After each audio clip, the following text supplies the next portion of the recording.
the Makeover Monday Challenge, a weekly challenge brought to you by the Paper Crafters Library and Sunny Stampin' Studios.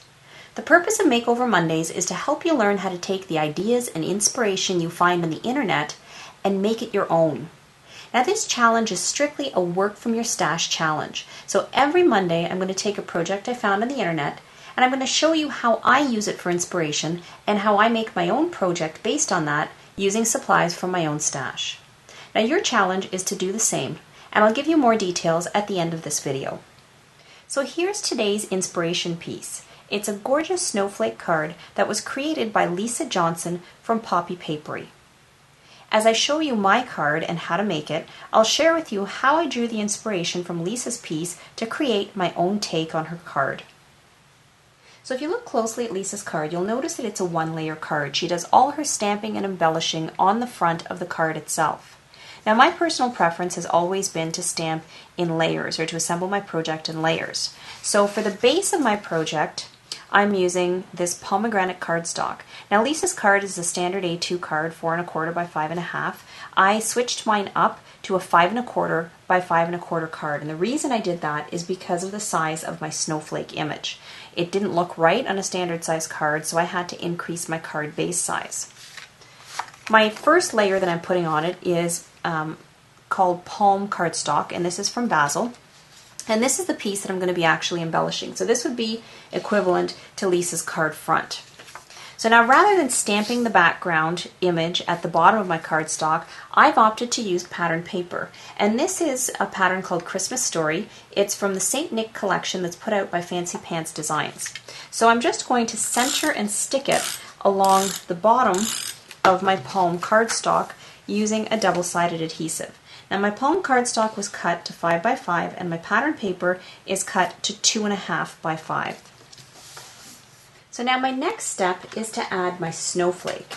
I die cut my snowflake out of Basil Whirlpool cardstock. I used my Spellbinders Grand Caliber, and I used this snowflake die set from Spellbinders, which is called Ironwork Motifs, and I used this largest of the snowflakes. So to stick it down to my card, I'm using an adhesive called Thermoweb Sticky Dots. And the reason I'm using this adhesive is because, as you can see, this is quite fine, and I don't really want to spend the time with my fine-tipped liquid glue pen putting it all over the back of this and risk having it gush out. So instead, I'm going to peel back the protective waxy backing from my Thermoweb Sticky Dots sheet, and then I'm going to take my snowflake, place it on top of my sticky dots, put the protective sheet back so that I can press this image down onto the sticky dots without getting sticky dots all over my hands. And then using my tweezers, I'm very carefully going to pry this off of my Thermoweb sticky dot paper. Now as you do this part, it is important that you work slowly and carefully, because these Thermoweb sticky dots are quite strong and you don't want to tear your shape. The more intricate the shape, the more care you have to take in taking this off. And then I'm positioning it onto my card front so that 3 of the points are facing upwards and 3 of the points are facing downwards. Now if you look closely at Lisa's card, the snowflake die that she used for her image was a paper tray die. And I didn't own that die, so working from my own stash, I selected this one, which I introduced you to earlier. So I've now got that stuck to the front of my card. Now for my label, I'm using this die from Spellbinders, and it's called the Ribbon Tag Trio 2. And I've gone ahead and I've die cut and I've embossed it, as you can see here. But now what I want to do is I want to add a little bit of sponging. So for that, I'm using a wedge of stamping sponge and some of Stampin' Up's Baja Breeze Classic ink, which coordinates perfectly with the Basil Whirlpool cardstock. So I'm just going to take my wedge and I'm going to pinch it into this nice compact little shape. I'm going to pounce on top of my ink pad, and then I'm just going to start on my die and start working in a circular motion and bringing color to the center of my die. And I also want to make sure that I get the color down into the dots as well. Now it's always important that you start off the die, or off the cardstock itself, and you bring the color onto it. You're working the color onto it. If you bring your sponge directly and start sponging directly onto your white cardstock, then you can end up with smudges and smears instead of a nice smooth coating or layer of ink the way I'm getting here. So I'm now just compressing my sponge even more, and then I'm just rubbing it along the edges so that I can get the space in the little dots blue as well.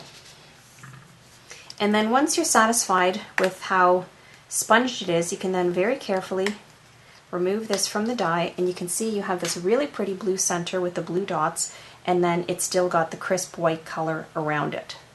The next step is to stamp the greeting, and I'm using a greeting that says Warm Winter Wishes, and it's from Paper Tray's Daily Design Sentiments. I'm using my Sukaneko Memento Tuxedo Black ink. It's a dye-based ink and my absolute favorite for everyday stamping.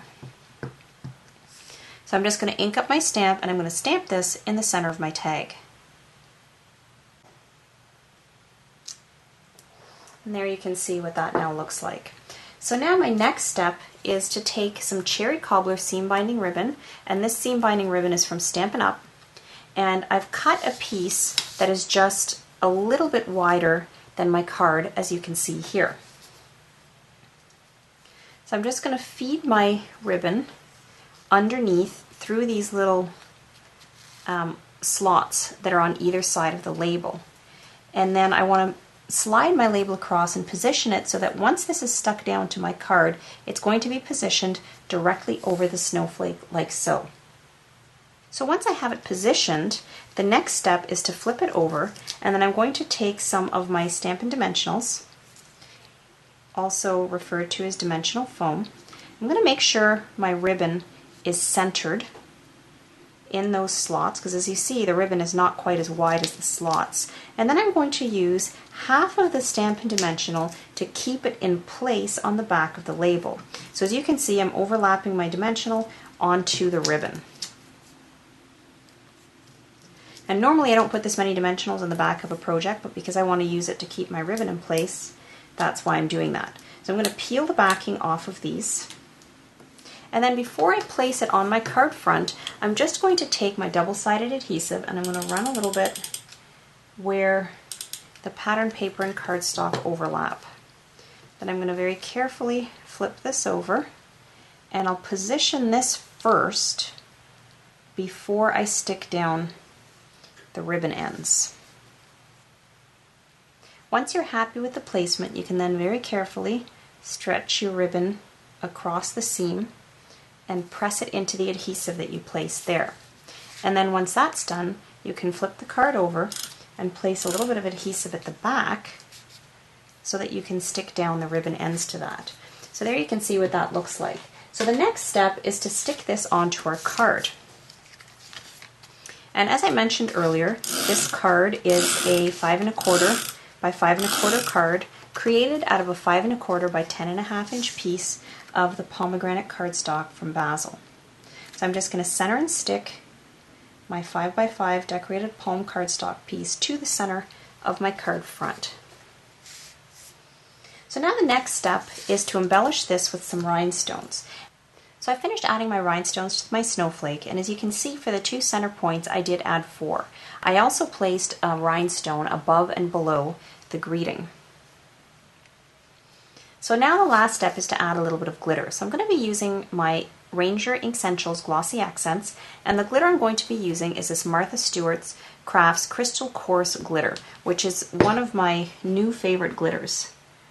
And I'm just going to take the glossy accents and I'm squeezing gently, and I'm trying to keep a long continuous trail of this glossy accents going all the way around, and I'm trying to keep it as thin and as even as possible. So I'm not squeezing too hard in the bottle. If you can get it out as one continuous stream, that's easier or works best. If not, you just do the best you can. And then once you have your glossy accents all around it, I'm just going to hold it over this coffee filter and sprinkle on my glitter. The thing I love about this glitter is that it's completely clear. It's very sparkly, but there's no iridescence to it. So you just get this beautiful sparkle, but it doesn't overpower or overwhelm your project. So there you can see what our project now looks like. So now it's your turn. So here's how the challenge works. Create your own project using Lisa's card for inspiration. Post your project on your blog or online photo gallery, and then scroll to the bottom of the Makeover Monday challenge post. At the bottom of that post, you're going to see an In Links button. Now make sure that when you click on that button and you see the place to add the URL, that you add the URL that links directly to the blog post with the photo or to the photo on your online photo gallery. Now I'm going to draw one name from all the participants and announce it on my blog at the next Makeover Monday challenge on Monday, November the 14th. And the winner is going to receive the kit and instructions for our Christmas Advent Calendar, a kit which we're currently offering in the Sunny Stampin' store. See you on the blog.